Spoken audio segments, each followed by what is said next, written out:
حي على الفلاح.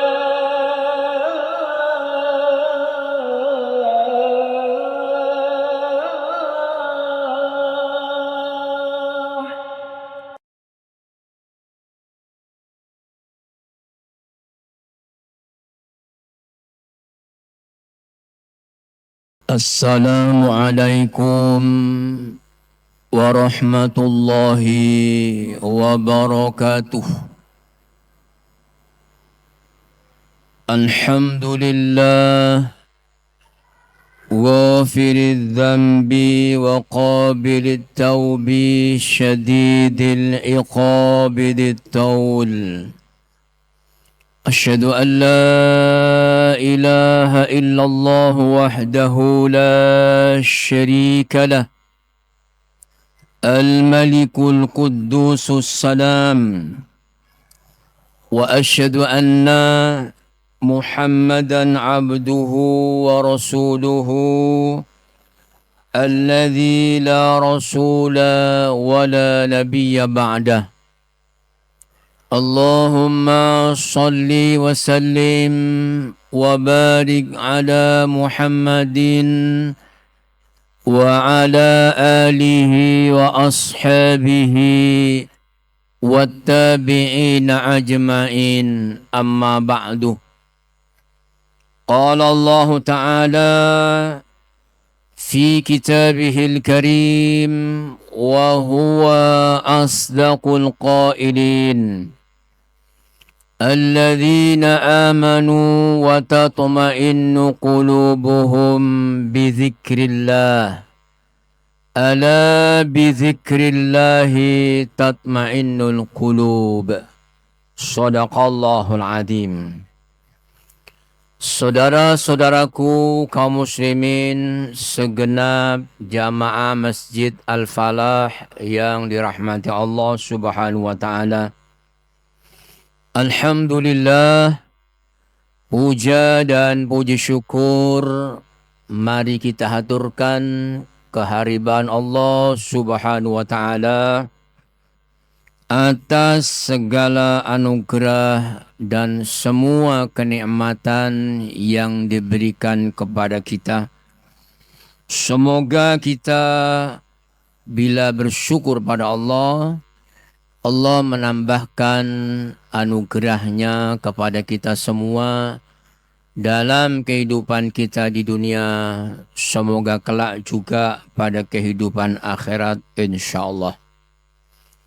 Juga apabila bukan nikmat yang kita dapati, tapi berbagai macam cobaan, ujian dan tantangan dalam kehidupan kita di dunia, kita menghadapinya dengan penuh kesabaran. Dua keadaan ini sebagai umat Islam kita bersyukur dan sabar tetap di dalam posisi menjadi insan, orang-orang yang takwa pada Allah dalam segala keadaan, baik suka ataupun duka. Oleh karena itu jangan sampai ada pada diri umat Islam ketika diberikan musibah atau cobaan yang seolah problematika kehidupan di dunia nggak bisa selesai, menjadikan diri ini stres, yaitu reaksi tubuh dengan tekanan fisik dan psikologis yang muncul saat menghadapi berbagai kondisi yang tidak mengenakkan. Yang ini kadang saudara sekalian menyebabkan gejala fisik, orang menjadi pusing. Kadang juga bukan sakit kepala, tapi pusing saya. Juga kadang orang mengalami diare dan lemas. Emosional frustasi, mudah gusar, bahkan mengalami kecemasan. Di antara penyebab utamanya, saudara sekalian, bisa jadi beban kerja yang berlebihan. Seperti orang-orang di negara Jepang, karena banyaknya menumpuk pekerjaan menjadi stres, berteriak-teriak di jalan-jalan. Bahkan juga kita perhatikan berita di Korea, itu orang mengalami stres sampai kepingin dan merencanakan mati usia 60 saja. Ketika sampai usia 60 tahun belum juga mati, maka mereka bunuh diri. Saudara sekalian, ini orang kadang nggak bisa sekolah, stres. Setelah sekolah juga mengalami stres. Lulus sekolah belum dapat kerja, stres juga. Kemudian setelah pensiun 2 tahun kemudian bukan stres tapi banyak mengalami kematian. Sehingga mereka menempuh cara hidup ini sendiri-sendiri. Bagaimana caranya supaya tidak stres. Kadang mereka keluar berolahraga, menghirup dan menarik nafas panjang-panjang, juga belum hilang stresnya. Lalu ada menyarankan kalau menarik nafas panjang belum juga hilang stresnya, coba lakukan tarik tunai katanya. Ini soal keuangan jawabannya. Jadi tarik nafas panjang belum usai katanya, tarik tunai. Ini kan berkenaan kembali kepada benda. Saudara sekalian, dalam kehidupan modern ini, stres menjadi bagian yang hampir tidak terpisahkan dari aktivitas manusia. Tekanan ekonomi dan sosial seringkali menumpuk sehingga menimbulkan kelelahan, bukan kelelahan fisik saja, tapi kelelahan batin. Kelelahan batin ini susah sekalian. Lalu bagaimana Islam di dalam membimbing umatnya menghadapi problema batin ini? Seperti al-huzn. Al-huzn itu adalah kesedihan yang sangat. Dan al-ham, yaitu kecemasan.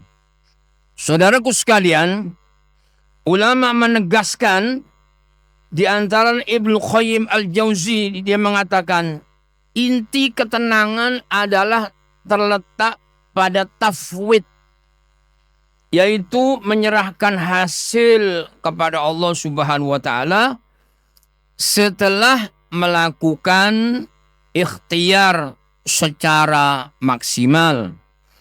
Dan ini juga sikap Nabi SAW di dalam menghadapi tekanan yang sangat berat. Mulai dari penolakan masyarakat sehingga ancaman fisik terhadap dakwah beliau ketika periode pertama, yaitu di Mekah Al-Mukarramah. Saudaraku sekalian dirahmati Allah, kita harus mengetahui apa sebetulnya ham. Ham ini kecemasan terhadap masa depan. Sementara al-huzn yaitu kesedihan atas masa lalu. Dan ini saudaraku sekalian rahmati Allah merupakan bagian fitrah manusia.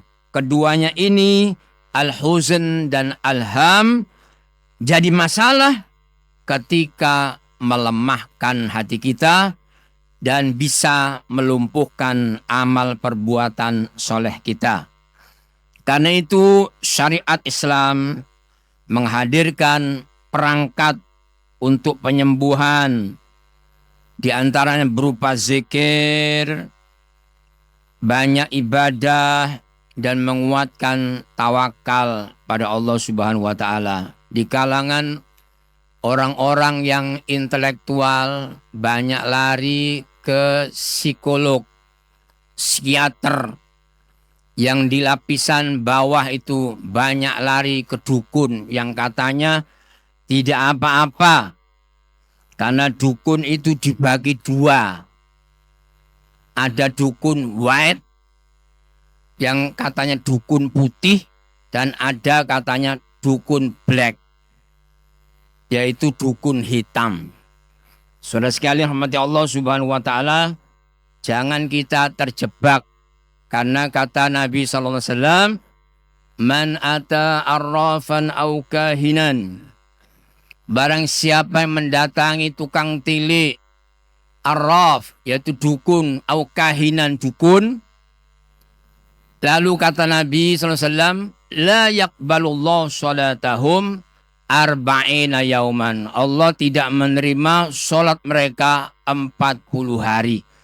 Jadi jangan berpikiran asal dukun itu adalah white, putih. Memang saudara sekalian boleh mendatangi dukun, yaitu pengecualian dukun beranak. Ini tidak apa-apa, karena seperti bidan yang tradisional. Saudaraku sekalian rahmati Allah, ini Islam menghadirkan perangkat penyembuhan seperti di dalam berzikir pada Allah. Karena zikir ini sebagai penstabil emosi kita. Jangan kita mendatangi dukun kemudian karena banyak disugesti. Coba kita perhatikan orang-orang datang ke dukun itu. Biasanya kena sugesti. Seolah-olah ditentram di awal. Ditolong. Kemudian dipegang lututnya. Sudah, jangan dipikir Pak. Seolah-olah orang ini tahu masalah yang dihadapi orang itu akan selesai. Orang akan menjawab, bagaimana saya tidak berpikir Pak? Sudah kena sugesti. Maka larilah kepada Allah, fafirru ilallah, dengan cara berzikir. Sekali lagi zikir ini sebagai penstabil emosi. Allah Subhanahu wa taala berfirman di dalam surah Ar-Ra'd ayat 28. Allah mengatakan alladzina amanu wa tatma'innu qulubuhum bi zikrillah. Orang-orang beriman hati mereka menjadi tentram bila berzikir pada Allah. Ala bi zikrillah tatmainnul qulub. Ingatlah, dengan ini huruf tambih supaya diperhatikan. Ingatlah kata Allah, dengan zikir pada Allah hati menjadi tentram. Ini saudara sekalian, mengapa sampai ada pengingat? Ala, ingatlah, karena manusia itu kadang sebagai orang beriman tidak begitu percaya kalau zikir pada Allah itu bisa menenteramkan dan bisa menyelesaikan urusannya, problematika yang seolah menurut akal itu tidak bisa diselesaikan. Maka ada di antara orang Islam yang tidak mau mengerjakan sholat terlebih dahulu karena persoalannya belum selesai. Ini diganggu setan supaya kita jauh dari Allah Subhanahu wa taala. Maka ayat ini sebagai orang muslim harus kita percayai dan haruslah kita amalkan. Insya Allah urusan dan problematika kehidupan kita akan selesai dengan mengingat Allah, merenungi ayat-ayatnya, dan menyadari kudrat Allah Subhanahu wa taala. Maka hati orang-orang yang beriman akan menjadi tenang dan kegelisahan itu akan mereda. Apalagi kata Nabi SAW, Man aksarul istighfar yaj'al lahu fi dhiqin makhraja. Barang siapa yang perbanyak istighfar pada Allah, maka Allah akan memberikan jalan yang susah itu menjadi mudah. Nah, ini harus diyakini. Setelah kita amalkan tetap harus diyakini. Ini bisa menyelesaikan problematika hidup kita. Kata Nabi, man aksarul istighfar, siapa yang perbanyak istighfar, maka Allah akan memberikan jalan yang susah menjadi mudah. Wa fi kulli hammin farja. Orang yang hatinya susah, sedih, maka diberikan kebahagiaan. Wa yarzuqhu, dan Allah akan memberikan rizki dari arah yang tiada disangka-sangka. Seolah-olah ini kok begitu sederhananya ya. Tapi ini konsepnya dari Allah, saudara sekalian. Karena manusia itu sering menggunakan akalnya. Kalau kita susah, bawa nonton bioskop. Itu akal kita begitu. Kalau kita sedang sedih, coba lihat televisi. Kalau kita sedang susah, maka nonton acara pelawak. Padahal saudara sekalian, kita ini penciptanya adalah Allah. Termasuk hati kita itu diciptakan oleh Allah. Maka bolak-baliknya hati ini, karena kadang gembira, kadang susah, kadang sedih, kadang gembira, kadang tertawa, kadang menangis. Itu hati yang membolak-balikkan Allah. Maka konsepnya itu kembalikan kepada Allah Subhanahu wa Ta'ala, mempercayai kembali. Karena zikir dan doa itu bisa mengatasi kegundahan.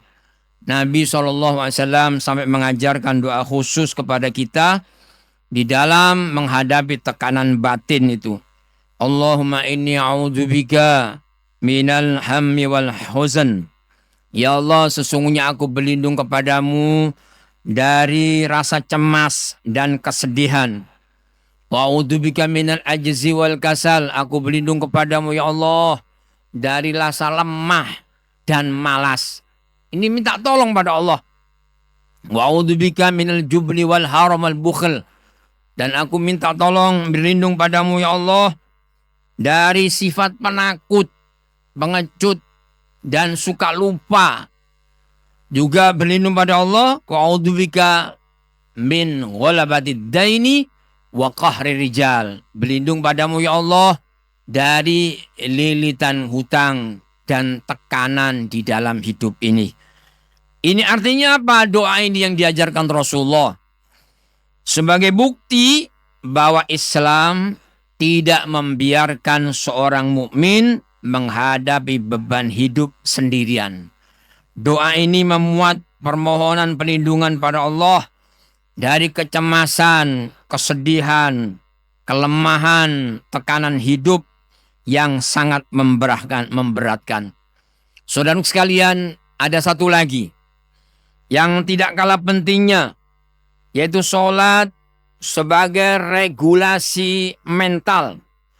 Jadi selain doa, sholat merupakan sarana utama untuk penenang jiwa.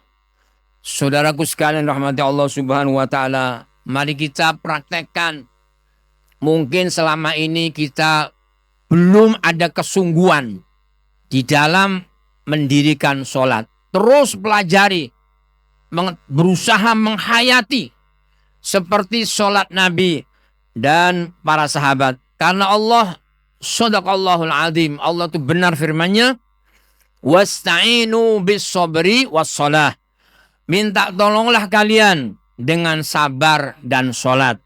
Jadi di dalam ayat ini, surat Al-Baqarah 45 ini, Allah menunjukkan kepada kita dua sarana terbaik di dalam menghadapi musibah, yaitu kesabaran dan sholat.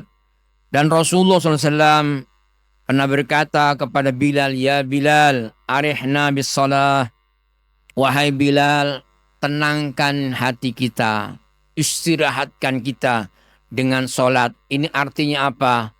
Mulailah wahai Bilal, kumandangkan azan. Kita akan sholat supaya bisa tenang, bisa rileks. Saudara sekalian, kalau kita megang satu benda atau barang, barangkali ini kalau kita pegang ini enteng sekali ini ya. Enteng sekali ini. Tapi mungkin di dalam 5 menit. Nanti buktikan setengah jam pegang. Sudah berbeda. Kita menjadi lemah. Belum sehari. Kalau seharian kita nggak kuat tangan ini. Walaupun ini kayak enteng. Tapi saudara sekalian, lepaskan benda yang kita pegang itu, maka nanti akan enteng. Hadapkan diri kita pada Allah Subhanahu wa taala. Karena itu kata ulama,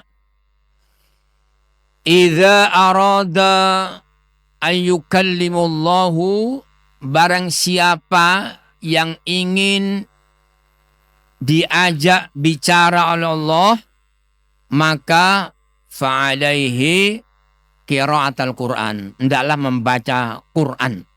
Itu berdialog dengan Allah. Jadi barang siapa yang ingin diajak bicara oleh Allah, bacalah Al-Quran. Dan waman arada ayyukallimullaha fa'alaihi bisalah. Barang siapa yang ingin mengajak bicara kepada Allah tentang semua urusannya, problematika hidupnya, dirikan sholat. Maka betul ayat ini, wasta'inu bis sabri was shalah. Saudaraku sekalian rahmati Allah Subhanahu wa taala, dulu di dalam sejarah ketika setelah terjadi peperangan di antara para sahabat Nabi itu, ada yang terkena yaitu anak panah yang menancap di punggungnya. Itu dicabut sulit karena ada alat yang tajam pengaitnya, sulit dilepas. Sampai dibiarkan mengering. Kata Nabi SAW, ketika mereka sholat dan di punggung-punggung mereka itu ada anak panah yang menancap sampai mengering darahnya. Ketika mereka sholat, kata Nabi, cabutlah. Maka ketika mereka sholat yang begitu khusyuk, itu dicabut. Terasa itu sangat ringan. Kita perhatikan sekalian di video tayangan-tayangan saudara-saudara muslim kita di Gaza itu, yang sampai dokter pun meninggal, rumah sakit dibombardir, anak muda yang kemudian kakinya itu harus diamputasi, mereka tidak ada obat dan tidak ada bius, dan itu diamputasi. Mereka itu bisa dengan khusyuknya saudara sekalian berzikir pada Allah dengan membaca Al-Quran. Maka kita bandingkan saudara sekalian dengan kita. Jangankan anak panah yang menancap di punggung kita. Ketika kita sholat itu kemudian diambil anak panah itu. Kita sedang sholat itu ada nyamuk yang dekat dengan telinga kita yang berdenging. Itu menjadikan kita nggak bisa khusyuk. Ini berarti apa? Masih jauh tingkatannya dengan kekhusyuan dari sahabat Nabi Sallallahu Alaihi Wasallam. Jadi betul kata Nabi, wahai Bilal, arihna bis salah, istirahatkan kita dengan sholat. Karena melalui sholat ini saudara sekalian, hati memperoleh ketenangan dan istirahat yang sejati. Karena itu saudara sekalian, orang juga ada yang memilih kalau sedang stres, ya ini banyak akumulasi problemnya dalam kehidupan dunia. Ada orang itu memposisikan dirinya sendirian aja, ya, menyepi di rumah. Belum tentu saudara sekalian, ya. Ini kesendirian yang berlebihan justru memperbesar stres atau tekanan stres kita. Karena itu ulama menekankan pentingnya ada komunitas kita dan persaudaraan muslim. Datanglah di masjid-masjid, terutama minimal 24 jam itu 5 kali untuk sholat 5 waktu. Itu bisa menenangkan batin. Sayyidina Umar mengatakan, pilihlah teman yang jujur dan hiduplah di sekitar mereka. Karena kata Umar, mereka adalah perhiasan saat lapang dan bekal saat susah. Saudaraku sekalian rahmati Allah, karena itu teladan Nabi SAW, carilah lingkungan yang sehat dengan relasi yang tulus menjadi penopang keteguhan jiwa seorang mukmin. Karena Nabi SAW juga mengalami pernah diboikot sampai mereka, Nabi dan sahabat serta keluarganya, tidak ada yang bisa dimakan kecuali yaitu dahan pohon, daun dari korma. 3 tahun di lembah Syi'ib. Juga Nabi mengalami yaitu yang dikenal dengan masa krisis Amul Huzn, tahun duka cita. Nabi ditinggal wafat Khadijah Al-Kubra, kemudian paman beliau yaitu Abu Thalib meninggal dunia. Juga Nabi mengalami pengusiran yang sangat hebat ketika dakwah di Taif. Jadi ini saudara sekalian, Rasulullah sudah mengalami. Dan kemudian yang terakhir, untuk solusi kita di dalam menghadapi kesusahan ataupun stres, banyaklah berhusnudzon, baik sangka kepada Allah. Karena Allah berfirman, ana inda dhonni abdi bi, aku mengikuti prasangka hambaku. Jadi saudara sekalian, memang stres itu sering berakar pada imajinasi buruk tentang masa depan. Dengan berhusnudzon, baik sangka pada Allah, beban pikiran berkurang. Mengapa? Karena hati sudah mulai belajar percaya sepenuhnya pada rencana Allah. Yang kita rencanakan ternyata menurut kita itu gagal, berarti kita dipilihkan oleh Allah yang lain, yang lebih baik. Nah ini saudara sekalian, manajemen stres dalam Islam bukanlah pelarian dari realitas kehidupan, melainkan adalah penguatan batin melalui zikir, doa, sholat, dan tawakal, serta pola hidup yang seimbang. Jadi ajaran Nabi SAW menghadirkan kerangka penyembuhan yang utuh, menenangkan hati tanpa mematikan ikhtiar kita. Semoga ini adalah warisan profetik, warisan Nabi SAW yang akan tetap relevan bagi manusia di abad modern dan sampai akhir zaman. Semoga kita bisa betul-betul melaksanakan syariat Islam ini karena bisa mengurangi kesedihan dan kesusahan dalam hidup ini. Karena saudara sekalian, memang oleh Allah dibuat seperti itu karena Allah Subhanahu wa Ta'ala ingin kita itu dekat dengan Allah. Karena kalau kita diberikan problem itu, jangan stres.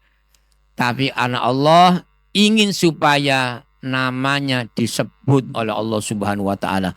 Karena kalau kita ini tidak diberikan kesusahan, senang terus, biasanya berpotensi untuk lalai. Semoga kita terus bertakwa kepada Allah Subhanahu wa Ta'ala dan menyerahkan urusan kita kepada Allah sepenuhnya. Semoga kita dapat perlindungan dari Allah Subhanahu wa Ta'ala. Amin ya rabbal alamin. Aqulu qouli hadza astaghfirullahi wa lakum wa lisairil muslimin wal muslimat wastaghfiru innahu huwal ghafurur rahim. Subhanakallahumma hamdika asyhadu an la ilaha illa anta astaghfiruka wa atubu ilaik. Assalamualaikum warahmatullahi wabarakatuh.